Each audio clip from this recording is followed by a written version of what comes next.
I would expect this summer to be a little quiet in Indiana. You got your big move this season. You have Tyrese Halliburton. Obviously, we saw Andrew Nembhard, the steps that he took. They have a couple of young players, Benedict Mather, Ben Shepherd, Obi Toppin. They've got guys that they know that they can build with around the veteran players. So it'll be a lot of internal improvement in Indy. And, of course, bringing back Pascal Siakam. What is up, Pacers Nation? You are listening to the Pacers Post Up, brought to you by the brothers of basketball, Brad and Ryan. The offseason is officially here. Congrats to Brad Stevens and the Boston Celtics as they secure banner number 18 last night in a decisive win over the Dallas Mavericks. And Pacers fans, we now shift our focus to free agency. The signing period opens up today for players already on the roster. What does that mean for Pascal Siakam, Obi Toppin, and others? We're covering that and more right here on the Pacers Post Up. All right, Pacers fans, we are back for yet another episode of the Pacers Post Up. Hope you guys enjoyed the season report cards. That was some of the more fun content that I think we've produced throughout this last Pacers season. Obviously it's arbitrary, it's made up, it's just what Ryan and I think, but I think it's a lot of fun to go into, look back on the season that was. Obviously a lot of high grades for ahead of schedule season, and now we are firmly shifting to the offseason. And we're recording this here on Monday, so we've got Game 5 tonight. That's significant for a couple reasons. One, it's the finals, so that matters. But also for the content and topic of this episode, which is kind of previewing NBA free agency, more specifically the Pacers free agency.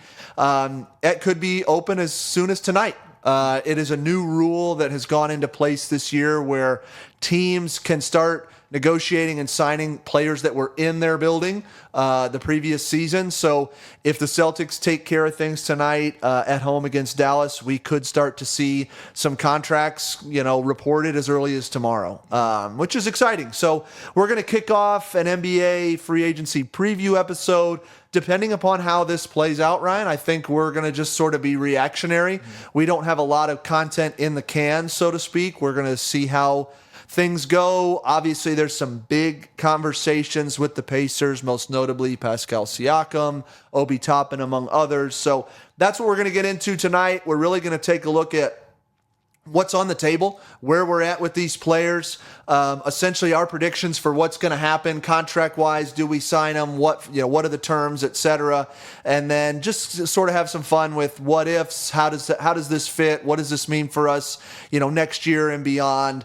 We'll take a look at the broader landscape to round out the episode and kind of go from there. But with that, Ryan, I'm going to kick it off to you to sort of get us started on the internal free agents and extension eligible players. Well, I think we're all waiting on the first domino, Pascal Siakam, and as you said, a deal could be reported as early as tomorrow, Tuesday of this week, which would be really exciting. And to give you guys just a feel, if you haven't looked at what Siakam is available, so he's got a couple contract options. If we're looking at the max deals right now, the most we can give him is that 5-year, $246 million max.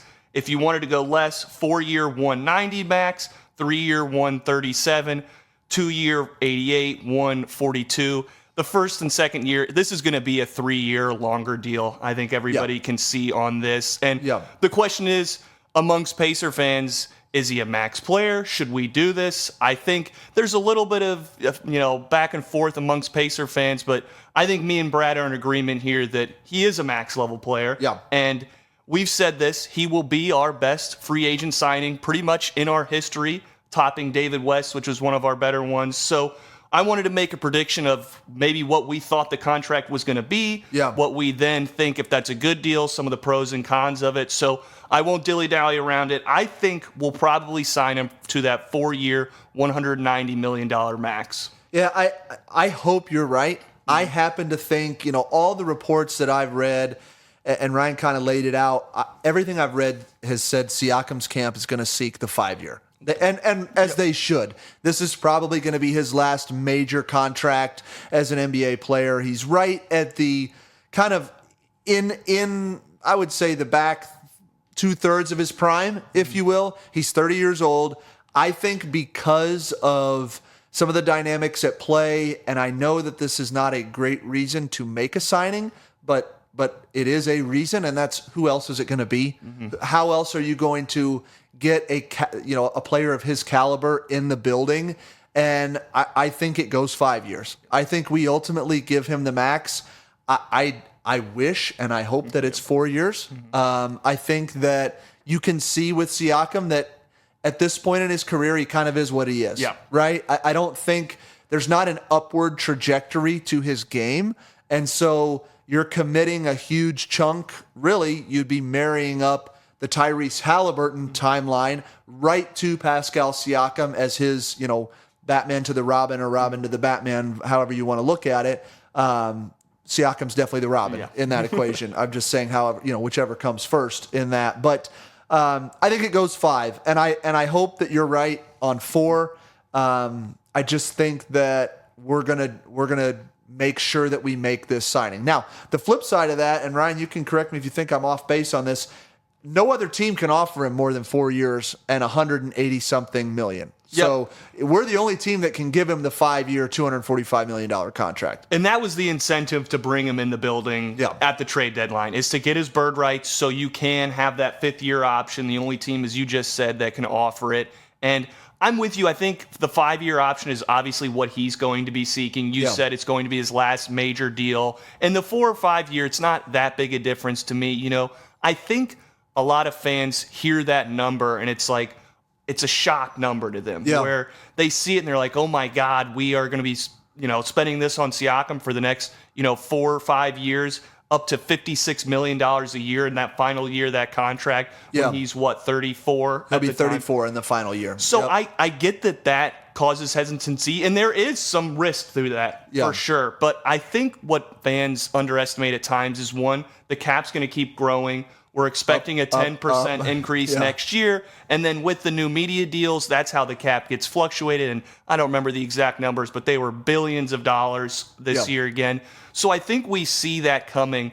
And one other thing I wrote down that I think fans kind of mistake is these contracts, let's say it gets into that 3rd or 4th year and, Walker is really taken off, or somebody else even eternally is taking that spot and we don't need him anymore at that position.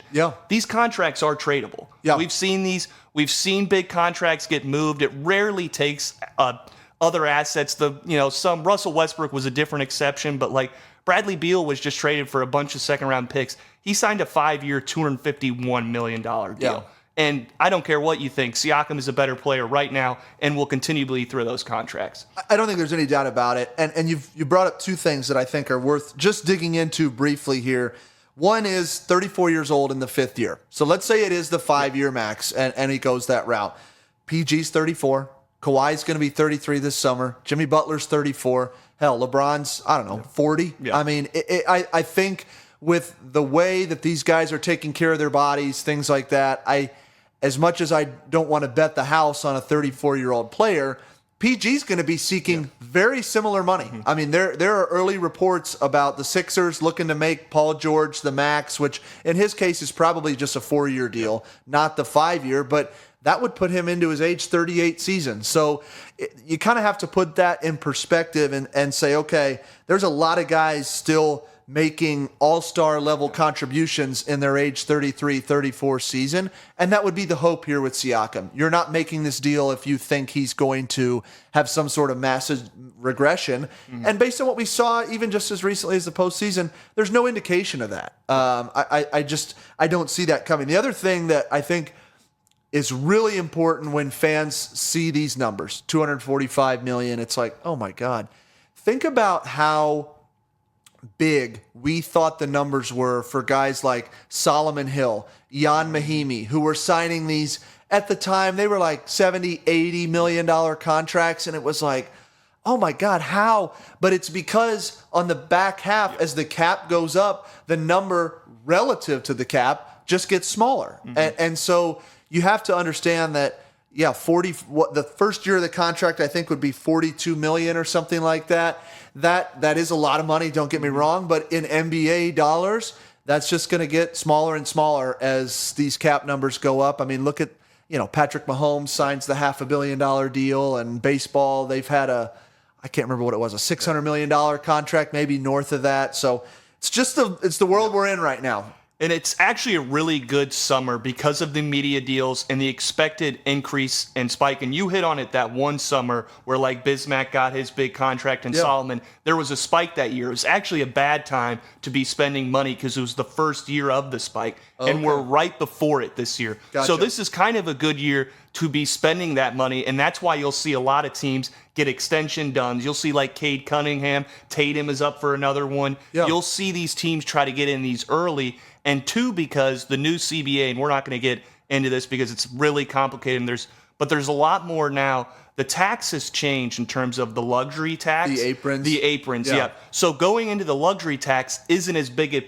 penalization now. Yeah. It's going into that second apron that you'll start not being able to trade draft picks. You won't have the mid-level exception. So right now you can call it luck or call it how we strategized it. It is a good time to be giving Siakam a deal like this. And I think we're just waiting really for the finals to end. I would expect after the finals end, we have a deal in place within probably 48 hours.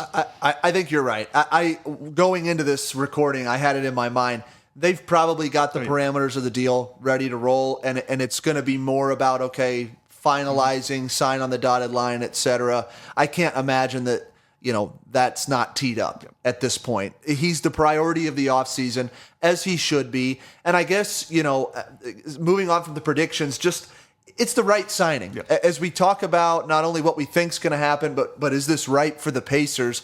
I think unequivocally it is. I think we're going to see, and we talked about this a little bit on the last episode, we're going to see that chemistry only improve as he gets a full off season, as he gets his life settled in Indianapolis, and ultimately has a training camp and some practice time, which you don't get in the middle of the season, to start to figure out how we can do a better job of balancing our offense and being a little bit more connected on defense. So I'm excited about Siakam as I was when we dealt for him. You gave up, frankly, very little.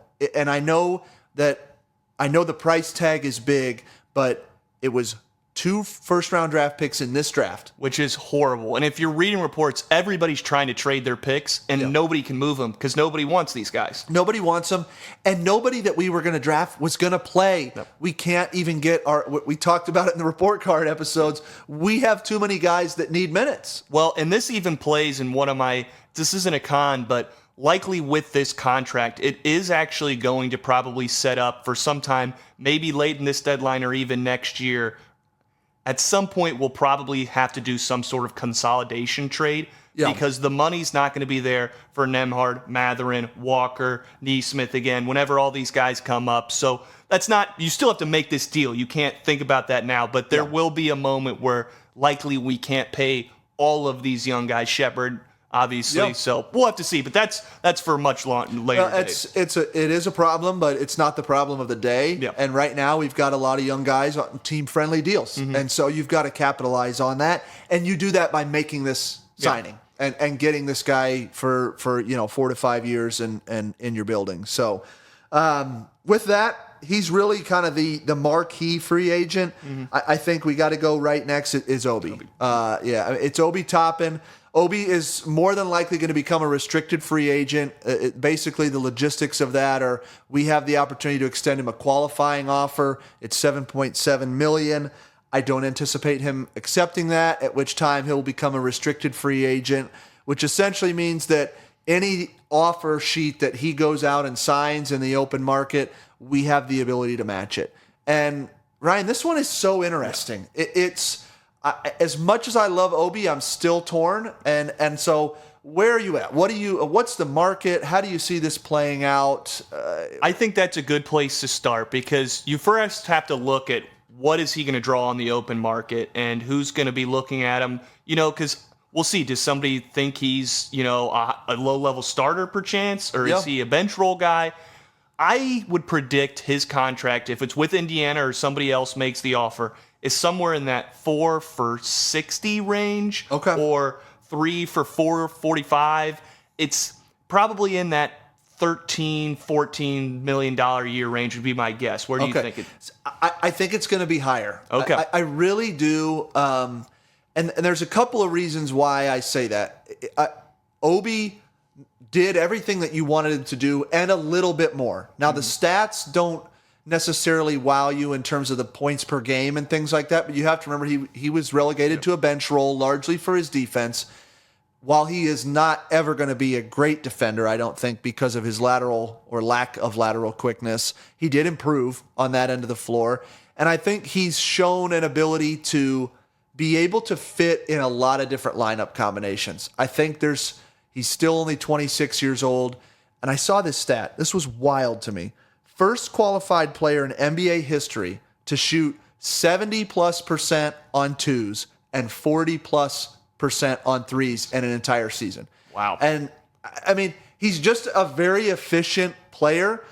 Again, he has his woes on defense, but we've talked about his ability to run the floor, finish around the rim at an extremely elite level. He does shoot over 40% from three, had a couple of 20-plus point games in the playoffs, played all 82 games in season tournament and playoffs. He played every game that the Pacers played.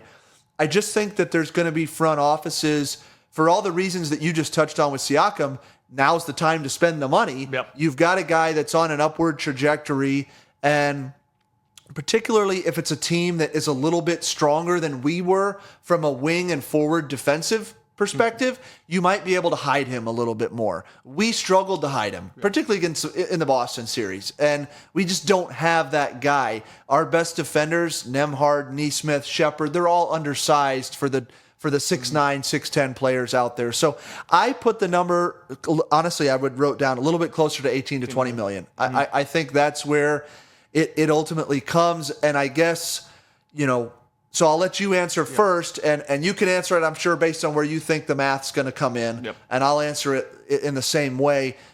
Is Obi a Pacer next year? This was the hardest. So I had predictions for every single one. And on this one, I said I'm going to have to guess in the moment because I think it's that close. I think it's the biggest wild card. And the reason I'm going to lean yes, and maybe I'm buying a little bit too much into it, is what Chad Buchanan said in his end of presser release, where he spoke very highly of Obi. Not that you can't, but it did seem like he wanted to bring him back in the building, that after Siakam, he would be that next piece that they look at, although we'll talk about Nembhard here, who might be a higher priority even, at least in my book. So I think we get him on that deal. Now, I'll play devil's advocate for you, and I don't think we can get him. If somebody does come out of the woodworks with that 18 to 20 million offer, I think, unfortunately, he's going to have to walk because of potential extension guys, just the way the cap works. The reason I do think we have a slight advantage, and we've seen this in the NBA, restricted free agency is a little bit different. Some teams don't like to make offers. The Pacers were like that up until DeAndre Ayton. Basically, they had not dodged one there. Yeah, thank God. And then I even heard reporting after that Simon was not happy with how it got handled, didn't like it, and wanted to revert back not to doing restricted qualifying offers again. And if you look, that's kind of what happened to Austin Reeves last year with the Lakers. Okay. He signed, I believe, like a 4 for $60, which his value is much higher than that, at least in my opinion, especially after that season where he had a great playoff run. Yeah. So my prediction would be, I think we get him in that 4 for 55, 60 range, or 3 for 40 or 45. And I do think he stays a Pacer at least one more year. Okay. I will say this. I hope you're right. My prediction is that he's not a Pacer. And it's because I think there's going to be... Now, I will say I'm not privy to what you just shared. So that's enlightening to me around some teams maybe not being as aggressive in, putting those offer sheets out there because... and I can see it. I mean, logically, it shows your hand a little bit. You create some certainly for a guy like Miles Turner, you see us sign a DeAndre Ayton max offer sheet. There's... That can have some negative... Unwanted betting wars between teams where you're going to match it anyway, and then you don't want another team coming in and vice versa doing that to you. So it's kind of a mutual agreement sometimes amongst owners. Now, I say that, I would be shocked if somebody didn't try to come in and make an offer. I think they will. I certainly do, but maybe they do it and they try to get him for a number, a lower number. But I'm going to stick by what I said. I think he can get $18 million on the open market. And I don't think for us and some of the stuff that you've talked on, whether it's Nemhard, Matherin, some of these guys that are going to have to get paid much more than what they're on the books for right now from a cap perspective. I want Obi to be on the team for all the reasons that we talked about on the last episode. His fit, the fact that he is now a knockdown shooter. I mean, a 40% 3-point shooter, his general athleticism, ability to run with Halliburton, all those reasons. But I think if you are Chad Buchanan and Kevin Pritchard and you've got an $18 to $20 million offer sheet in front of you that you can match, I think you have to sit there and say, do we just go to Jarris Walker? I was going to say, we drafted Walker to be that last year. He's top 10 pick, and I'm with you on that. If that's where the number lands, I don't think Chad can match it. You can't do it. And furthermore, if depending upon how some of this plays out, if a guy like Jalen Smith, and I know we'll touch on him, if he for some reason picks up his player option for $5.4 million, is that what it is? I don't even think the math is there for us to sign a guy like Obi at an $18 or $20 million hit. But I hope you're right. I hope it's a $14-15 million deal and we bring him back.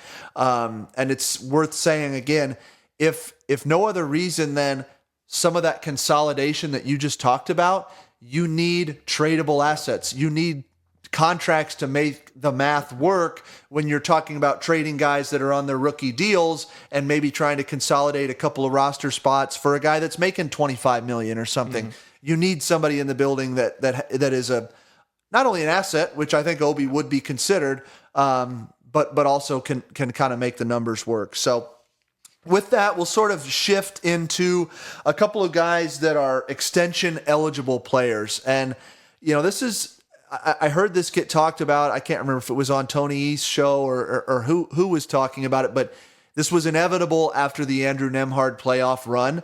And it's a very interesting conversation around what you do with this guy and, frankly, what Andrew Nemhard wants to do in terms of how he sees himself. So I'll let you kind of kick it up. We'll get into Nemhard and the extension that he could have this offseason going into next year. Yep. So Nemhard is eligible for a 4-year, $78 million extension. And as you just hit on, the real question is, kind of in his book, does he want to take this or does he want to bet on himself? So there's really an argument on both sides where why wouldn't you want to take this? Kind of the Aaron Nesmith, did he short himself this summer a little bit with that $11 million year? Might have gotten more. Bet on himself. Just had a great playoff run. But the flip side to that is he's averaged similar numbers 2 years in a row now. Yeah. He just had a great playoff run. Let's say next year we get bounced in the first round. Does his value go up more if he's averaging this, a similar 10, 4, and 2 range? So to him, it's really a tough question of, like I said, bet on yourself or do you cash in with the way you just played? And the truth is, so the 4 years, 78, I believe that's about $17 or $18 million a year over that contract. 17 and a half. And for a second round pick, I think it would be hard to see that now and not take it. Now, I don't know where Andrew Nemhard's head is going to be at. The only reporting I've seen on this deal was by Mark Stein, who reported that Siakam was likely to get the max and that we, the Pacers, were going to be aggressive in going for an extension with Nemhard. Yeah. So I would guess from a Pacers standpoint and from my own standpoint, I would offer this to him. Yes. If he is willing to take this deal, I think he's well worth the risk. $17 million for a high-level starter or just a starter in general as this cap increases is really going to be a great number. Yeah. And I actually, prediction-wise, do think he will take it. Yeah.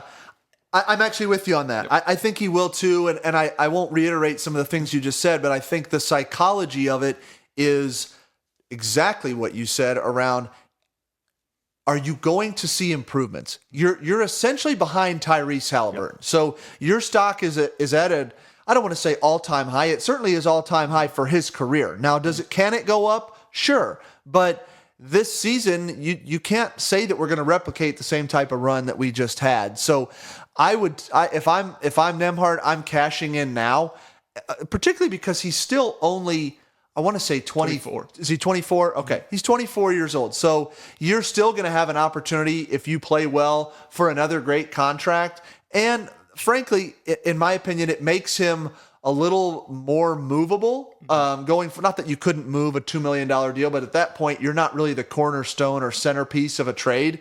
At that number. Not saying that you couldn't make it work. We just had that conversation around Obi, other contracts, etc. But the Pacers don't have a lot of that. So I'm with you. I think Nembhard ends up opting into this. It would not kick in until after this following season, which I think is important as we talk about 2024, 2025 cap. That $17 million, I don't know what the cap hit would be, but somewhere around that number wouldn't come into play until the following season. So I do think we get it done. I think it's frankly a good, smart deal for both sides. It gives Nembhard the opportunity to cash in, and it locks us into a guy that we all love. The fit isn't perfect, but he's a great young player that I think has shown an ability to, have a higher ceiling than maybe we thought originally. Yeah, and coming into this year, he was going to be a backup guard. So $17 million for a backup guard, if you would have told him at the beginning of the year, is a great deal. And even initially, when he took over that starting point or starting two guard position, we were having conversations, should it be Buddy? Should it be Matherin? And he has now at least earned that, I think. At least going into next year, I'd be pretty surprised if he was not our starting two guard. And I hit it with the playoff run. Is he going to shoot that well in the playoffs? I mean, 40% from deep, almost 60% from the field with 15 points. I do. His fit, like you said, is a little bit here, but we've talked about how Siakam is kind of that secondary playmaker, but with the way defenses play Tyrese, you need one more ball handler guard out there too. And as much as we love Mather and think he's got upside, he doesn't have still that playmaking and read ability. So I hope this gets done. We'll see. Like I said, Mark Stein's reporting was at least showing we had interest. We'll have to see where that goes. Now, the good news with all this, if he doesn't sign an extension this year, it's not a panic mode.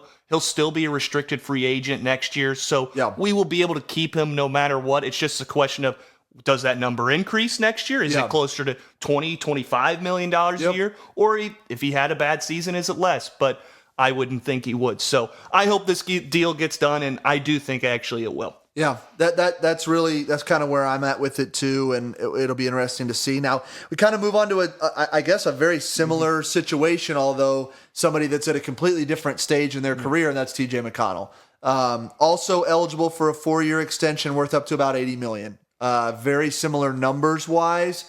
TJ's 32 years old, so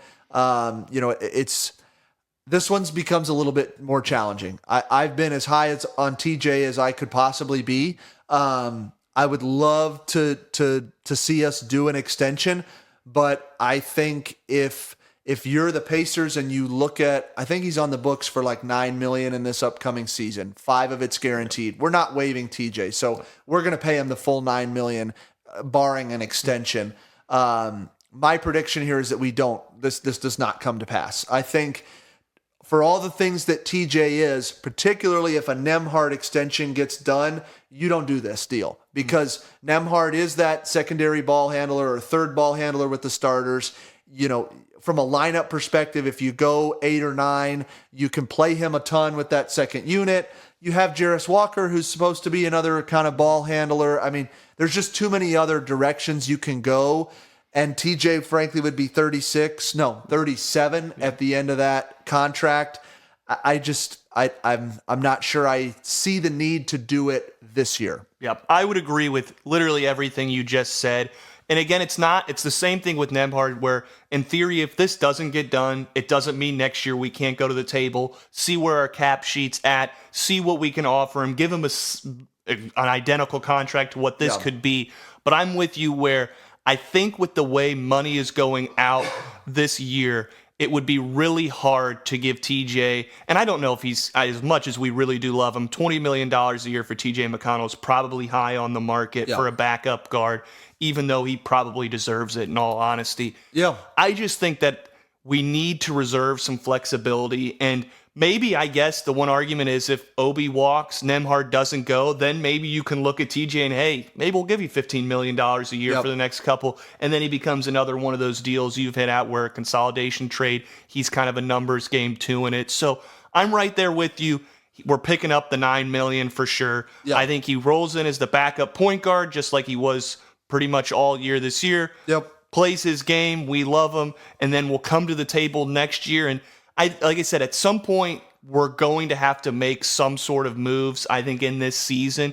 And that's when you can look, all right, this is what we have to offer TJ. By all accounts, he loves it here, loves the coaching staff, loves the players. So I think there's a good chance he is on the team past next year, although I just don't see the extension this year. Yeah, I 100%.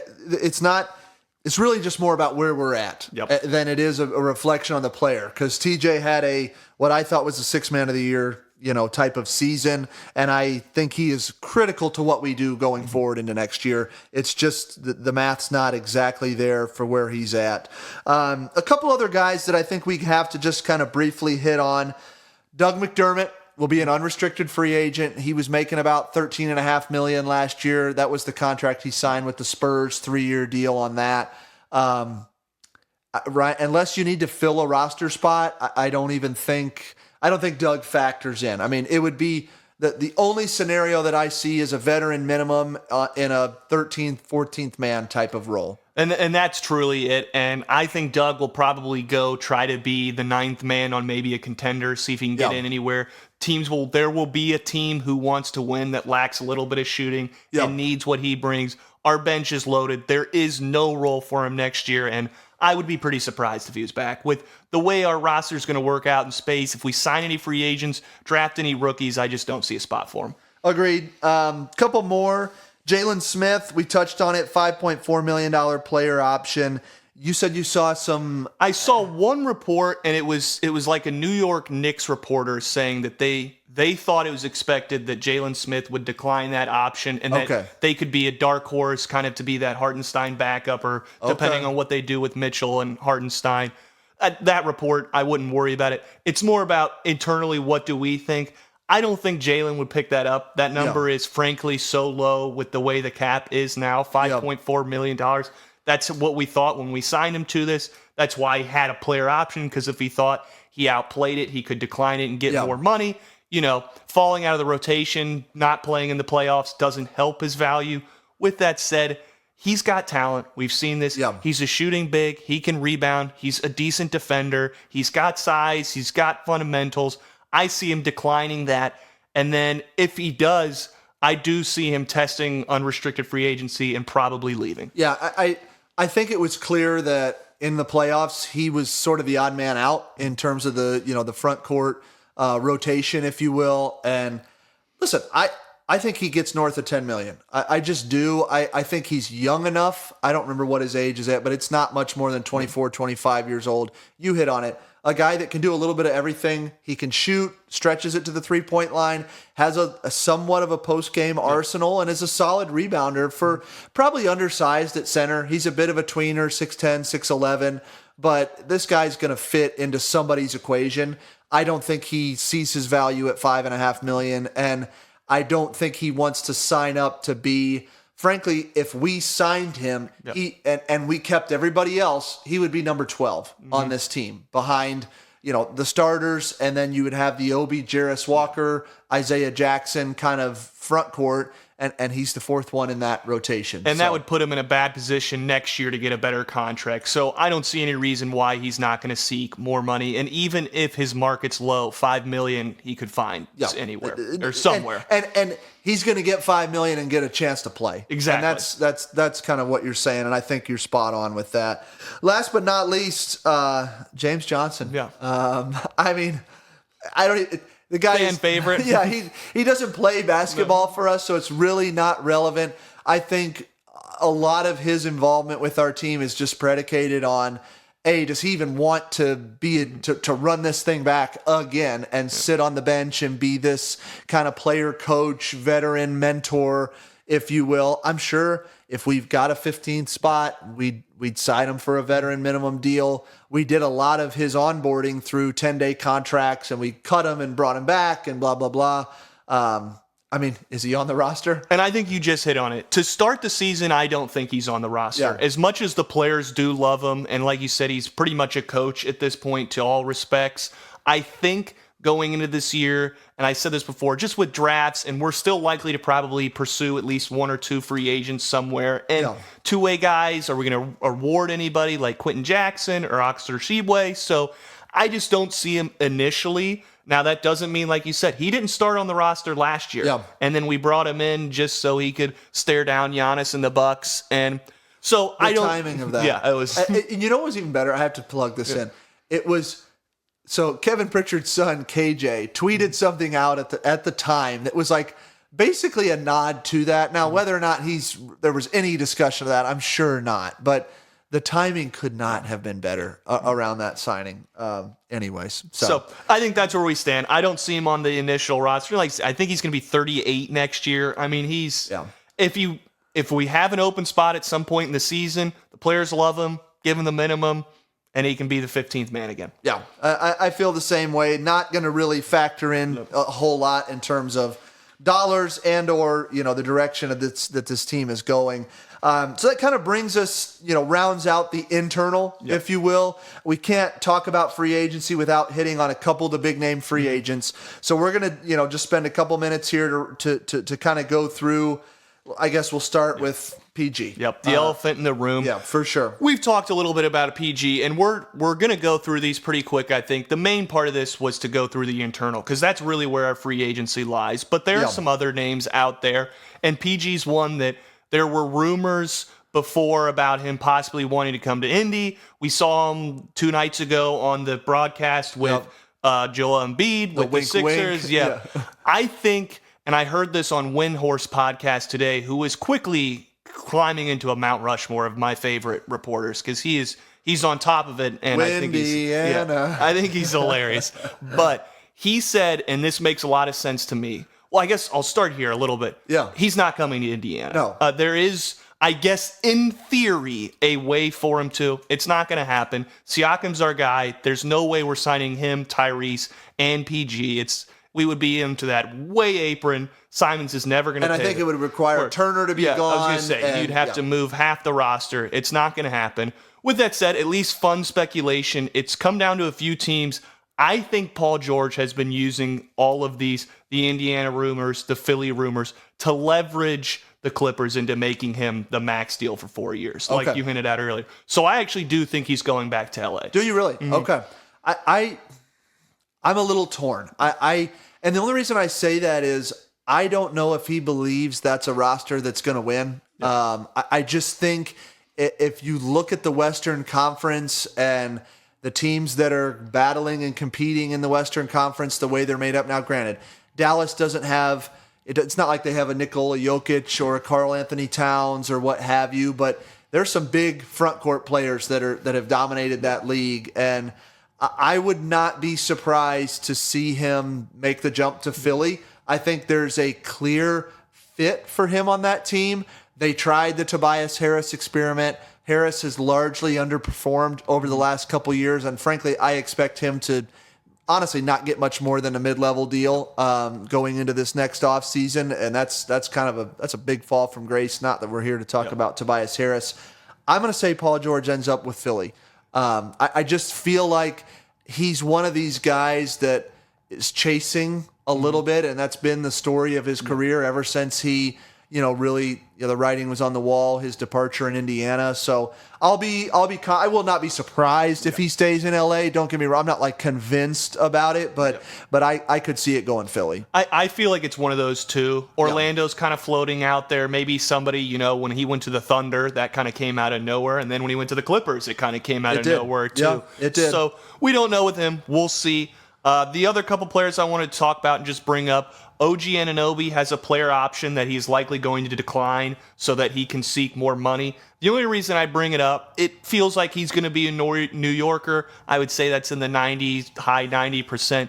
But I bring it up because there were rumors when we traded for Siakam, we were also trying to bring in Obi in that deal. OG in that deal. So just for some odd reason, if the Knicks were to come out of nowhere and get a Paul George or go after somebody who we don't even know wants to leave their team right now and no longer has that money, then he would be a great fit for us. But again, I wouldn't see that coming. And I still think it would be a challenge dollar-wise. Yeah. He's going to want north of 30, I would have to think. So that would be, listen, I'd love it. Obviously, he showed how effective he could be in those first 2 games. Certainly not the offensive player that Siakam is, but man, he is. And I can't talk about OG without talking about TJ Leaf. We had a chance to draft OG, okay? He's and in our backyard. TJ fucking Leaf. Yep. That was the worst. Okay. I've given Kevin enough kudos on this podcast. That was not a great move.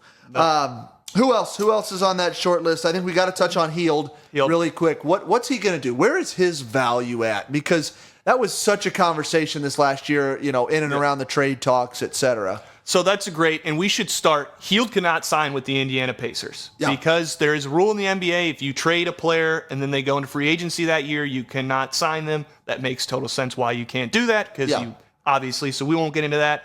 Where is his value? I mean, he was basically a no-show for 3 games in that series, had 1 good game where he got hot. I still think the good news for him, he's a shooter. With that said, there were reports that we were offering him deals last summer, probably in that $18 to $19 million range. I don't know if anybody's going to come out to pay him that. No, I don't either. I think his market has dropped significantly. I think he played his way out of the rotation. Not only did he have a down season shooting, it was streaky. There were moments, but it wasn't 2 years ago. It was a far cry from 2 years ago.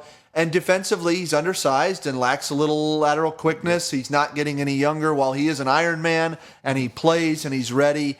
I would be hard-pressed to see a team sign him for more than $15 million a year. 100%. Shooting is going to be valued, but you can't be a one-dimensional player. That's just how I feel. The only thing that would go in his favor is if Philly doesn't get any of these big names, they might have a little bit more cash where they could be like, all right, we'll kind of do a Bruce Brown-ish thing where you're almost just a trade piece for us at that point for when we want to go all in on somebody. So I'm with you there. I don't see him getting a lot of money unless that situation happens. Well, it's just interesting. We talked about the Nembhard deal and kind of betting on yourself. Buddy was betting on himself. And unfortunately, I love Buddy. It didn't really play out, I don't think, how he wanted it to. Miles Bridges is another one that's interesting. He's coming off a contract that's only about like $8-9 million a year. What's the market for him? I mean, it's really tough. I tried to look at some reporting to see if anything, and the reason I wrote him down is before his domestic abuse issues, we had interest in offering him that contract when he was a free agent. And so that's why I like to bring up these players we've shown interest in, just because that interest may align. And his fit with us, I mean, he lives above the rim, kind of like Obi, and he can play a little defense. His shooting's come around a bit. It's still not great. Physicality, good defender. I don't see us going after him, especially with where our money's going to be this year, unless something really shakes up. Where his value is going to be, my gut actually probably for his talent level, it's probably going to be less than what it is. I mean, he'll probably get somewhere around what Obi's going to get this summer, even though as much as we love Obi, I think Miles Bridges is I think he averaged close to 20 points. He's a better player. Yeah. He just is. And so we'll have to see. He's just a name that I think, people are kind of cautious to go all in on because of the off-court issues. So we'll have to see how that one plays out. Outside of that, there are some big names. LeBron's got his player option, and Russell Westbrook. None of these guys are coming. No. So if you hear anything that's just all BS. I have heard a lot of bring back Gordon Hayward type of deal. Listen, I love Gordon Hayward. He used to live in my apartment complex way back in the day. Why? I have no idea, because that was after his big contract. He had signed a large, like $150 million contract, River Crossing over. So don't know what the hell he was doing there, but I don't want any part of Gordon Hayward on this team. I think he is washed. I'll just say it. He's a great guy. I'm sure he'd be a great locker room fit, but to give him any sort of meaningful role or minutes, which I think is what he's looking for, particularly when you hear some of the fallout from the OKC trade and just how that went out or played out, I should say. I don't know, Ryan. Am I off on that? Even if we don't have Obi, who do you want him getting minutes over? Yeah, I mean, it's not Matherin, it's not Walker, it's not Shepard. And I think he's 34. I think he's a year younger than I am. So it's just not there. And he might have a little in the tank there, but I'm with you. He wants a role. You hit it. OKC was not happy with that, so he'll likely probably move on. But yeah, I don't see him. He'll probably kind of in the same way of he's got a little bit more than Doug has left in the tank, I think for sure. But Chase is similar role. Yeah, I could see a team giving a mid-level exception flyer on him, $12 million, something like that, just to get him in the building. These teams who go all in on these high contracts and need these Phoenix or something like that. That's a great example. Because they don't have 11 or 12 deep like we do. But listen, I hope he finds a meaningful role. He's a good guy.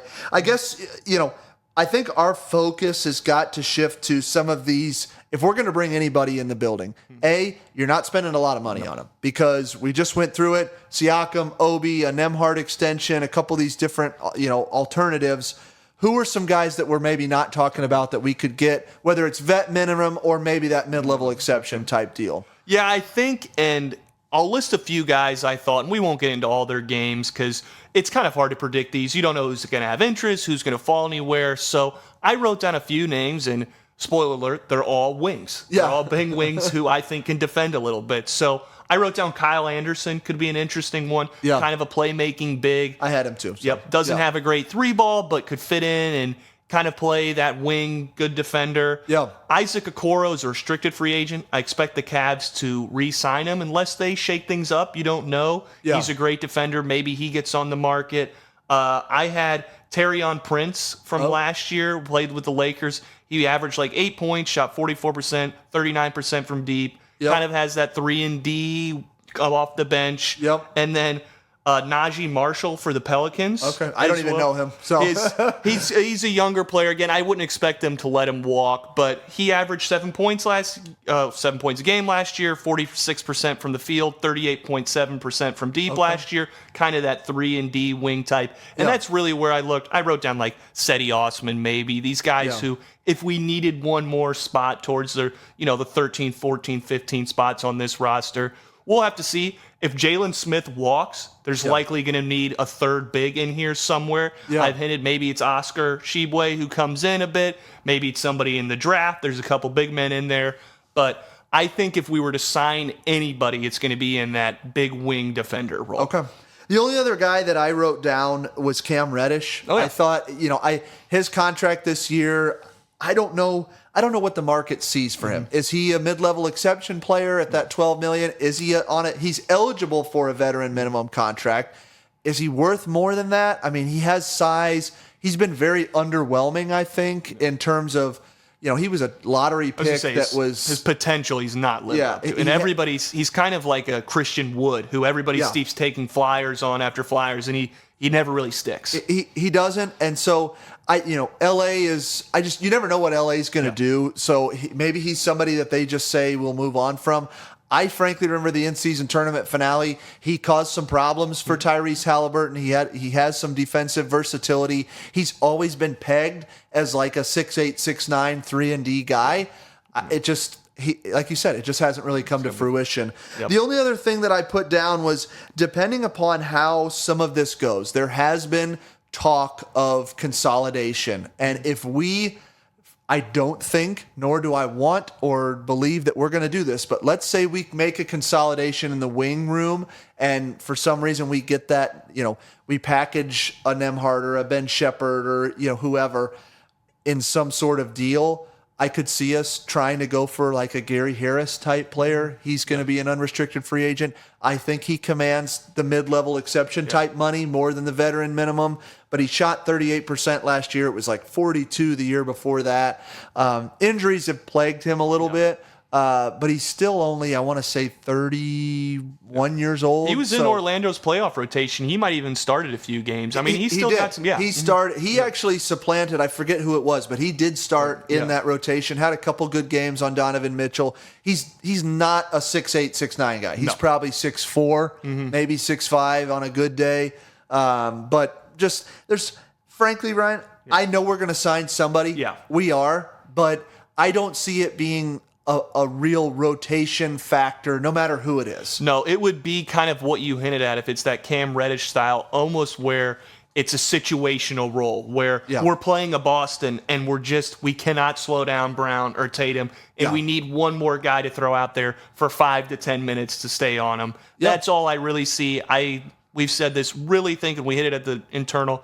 I really think this is a run it back year. Yeah, it is a run it back year. Certainly if you can get some of these contracts like a Nemhard done, maybe even a TJ, although I don't think it's going to happen. The big one that I will be I think Siakam gets done. We said that. Obi's the wild card. Obi's the one that really I could see going either way. I hope he comes back for all the reasons that we discussed. And we're going to keep an eye on it. Like we said to kick off the episode, Boston, Dallas tonight. It's game 5. If Boston closes this thing out, we're into free agency starting tomorrow. So a lot of these dominoes could start to fall in the next week or so, and we'll be keeping an eye on all of it, and certainly check back in here as that happens, and then probably hit an episode here in the next week or so previewing the draft. Not that we have a ton, in the way we don't have a first round pick, but it's still, Ryan hit on it a little bit. We've got 3 second-round picks. I don't think you can use those. We've got to consolidate that, whether it's kicking the can down the road. We'll see what sort of, pieces can be pulled off or put together to make that happen. But it's going to be interesting. Ryan, anything else before we close this one out? Nope, I think this was a good one. We'll see. Like you said, things are going to trickle in maybe tomorrow. So. Yeah, we'll be paying attention and bring it to you as it happens. Appreciate you guys listening.